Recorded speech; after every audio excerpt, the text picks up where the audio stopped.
Gigantisme itu apa sih Bang? Emang cuman bisa bikin orang tinggi banget ya?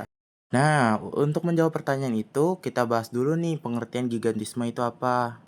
Halo semua, perkenalkan nama saya Muhammad Dapi. Pada video kali ini, saya akan membahas salah satu kelainan pada sistem hormon manusia yaitu gigantisme. Apa sih gigantisme?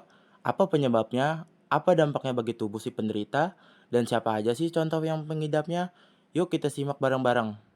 Gigantisme adalah kelainan pertumbuhan tubuh yang ditandai dengan tinggi badan yang sangat berlebihan dibandingkan ukuran normal.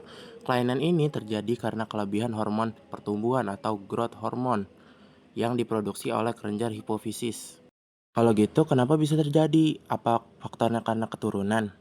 Tidak, penyebab utama gigantisme adalah tumor jinak yang berada di kelenjar hipofisis yang membuat hormon pertumbuhan ini diproduksi secara berlebihan.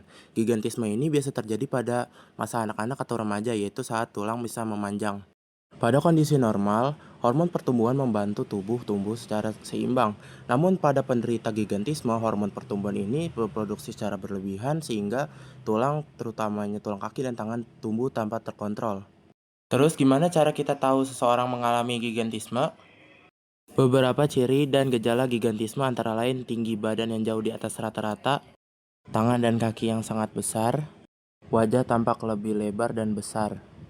Lalu ada sakit kepala dan masalah tulang yang membuat dia terlihat agak sedikit membungkuk. Itu semua adalah beberapa gejala yang bisa terlihat secara langsung yang dialami oleh si penderita gigantisme. Kalau kita kena penyakit gigantisme, dampak bagi tubuh kita apa ya? Apakah kita cuma jadi gede doang? Bukan hanya besar, tapi juga ada masalah jantung. Masalah jantung ini terjadi karena badannya yang terlalu besar sehingga membebani jantung untuk bekerja lebih keras memompa darah ke seluruh tubuh.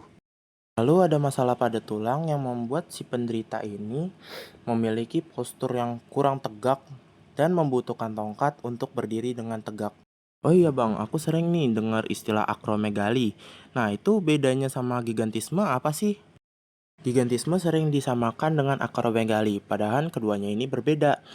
Kalau gigantisme ini terjadi pada anak-anak atau sebelum pubertas, lalu akromegali ini terjadi pada saat dewasa. Untuk lebih jelasnya bisa dilihat pada tabel yang ada di video ini. Di dunia ini ada beberapa yang mengidap gigantisme. Berikut adalah contoh-contoh orang yang terkena gigantisme. Yang pertama ada Robert Wadlow. Robert Wadlow adalah manusia tertinggi yang pernah tercatat di dunia.